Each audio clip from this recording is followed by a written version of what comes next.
अयोध्या में राम मंदिर बनना हो या लोकसभा चुनाव में भाजपा की अयोध्या में हार, या फिर प्री मानसून बरसात में अयोध्या में खुली विकास की पोल, रामनगरी लगातार चर्चा में बनी हुई है। तो वहीं अब खबर है कि जब से राम जन्मभूमि पर मंदिर निर्माण का रास्ता खुला, उसके बाद से ही अयोध्या में जमीन खरीदने की होड़ सी मच गई थी। इसमें क्या नेता क्या अधिकारी सब यहाँ जमीन खरीद रहे हैं। इस बीच एक ऐसी खबर सामने आई है जिसने हड़कंप मचा दिया है। इस रिपोर्ट ने कई चौंकाने वाले खुलासे किए हैं, जिसमें कई बड़े अधिकारियों से लेकर नेताओं के नाम तक शामिल है। तो क्या अयोध्या में एक बार फिर से राम नाम की लूट हो गई है?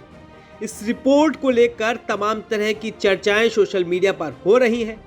दरअसल इंडियन एक्सप्रेस ने अपनी रिपोर्ट में बताया है कि अयोध्या एक प्राइम रियल एस्टेट लोकेशन बन चुकी है। नवंबर 2019 में सुप्रीम कोर्ट के फैसले से लेकर मार्च 2024 तक अयोध्या में हुई भूमि रजिस्ट्रियों से पता चलता है कि रामनगरी और उसके आसपास के जिलों गोंडा और बस्ती से कम 25 गांव में भूमि लेन देन की संख्या में 30% का इजाफा हुआ है। इसमें कई सौदे नेताओं और अधिकारियों के परिवार के सदस्यों ने किए या फिर उनसे जुड़े लोगों ने। इंडियन एक्सप्रेस ने 18 वीआईपी फैमिली की जमीन खरीद का जिक्र किया है। इसमें नेता, आईएएस, आईपीएस या उनके परिवार के लोग शामिल हैं। इसमें अरुणाचल के डिप्टी सीएम के दोनों बेटों चौकान सेंग मीन और आदित्य मीन, बीजेपी के पूर्व सांसद ब्रजभूषण के बेटे Karan Bhushan, UP STF chief additional DGP Amitabh Yash की मां गीता सिंह, यूपी गृह विभाग के सचिव संजीव गुप्ता की पत्नी डॉक्टर चेतना गुप्ता,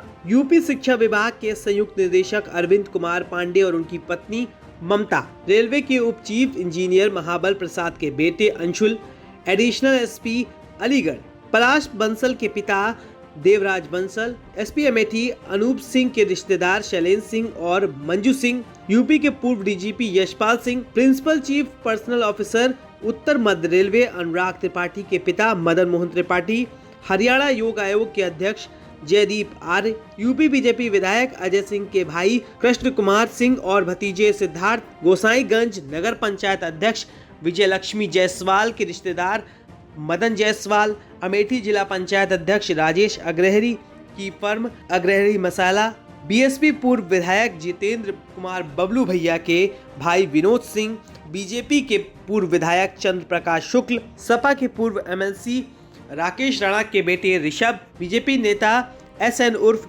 विनीत सिंह की बेटी प्रमिला सिंह। इसमें से किसी भी जमीन की खरीद में कोई गड़बड़ी की रिपोर्ट नहीं की गई है।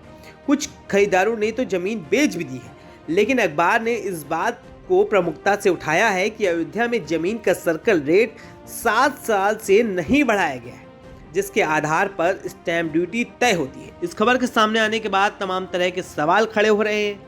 तो वहीं सपा मुखिया अखिलेश यादव ने एक बार फिर से अयोध्या में जमीन की खरीद फरोख्त को लेकर भाजपा सरकार को घेरा है। सपा अध्यक्ष अखिलेश यादव ने इंडियन एक्सप्रेस की खबर का हवाला देते हुए कहा है कि अयोध्या में जमीन की औने पौने दाम पर खरीदने और विकास के नाम पर धांधली हुई है, इसकी जांच की जानी चाहिए। अखिलेश यादव ने सोशल मीडिया अकाउंट एक्स पर लिखा है कि जैसे जैसे अयोध्या की जमीन के सौदों का भंडाफोड़ हो रहा है, उससे ये सच सामने आ रहा है कि भाजपा राज में अयोध्या के बाहर के लोगों ने मुनाफा कमाने के लिए बड़े स्तर पर जमीन की खरीद फरोख्त की है। भाजपा सरकार द्वारा पिछले 7 सालों में सर्किल रेट न बढ़ाना स्थानीय लोगों के खिलाफ एक आर्थिक षड्यंत्र है। इसकी वजह से अरबों रुपए के भूमि घोटाले हुए। यहाँ अस्तमानों ने नहीं बल्कि भूमाफियाओं ने जमीन खरीदी। इन सब से अयोध्या, फैजाबाद और आसपास के क्षेत्र में रहने वालों को इसका कोई भी लाभ नहीं मिला। गरीबों और किसानों से औने पौने दाम पर जमीन लेना एक तरह से जमीन हड़पना है। हम अयोध्या में तथाकथित विकास के नाम पर हुई धांधली और भूमि सौदे की गहन जांच और समीक्षा की मांग करते हैं। वैसे ये पहला मौका नहीं है जब सपा मुखिया अखिलेश यादव ने अयोध्या में जमीन की खरीद में हुई गड़बड़ी का आरोप लगाया है। अखिलेश यादव पहले भी ये मुद्दा उठा चुके हैं। राम मंदिर के उद्घाटन के बाद से ही ये मुद्दा लगातार सुर्खियों में है और अब एक बार फिर से ये चौंकाने वाली खबर सामने आई है। इंडियन एक्सप्रेस की इस खबर के सामने आने के बाद सियासी हड़कंप मच गया है। वैसे इस खबर को लेकर आपका क्या कुछ कहना है, हमें कमेंट करके जरूर बताएं।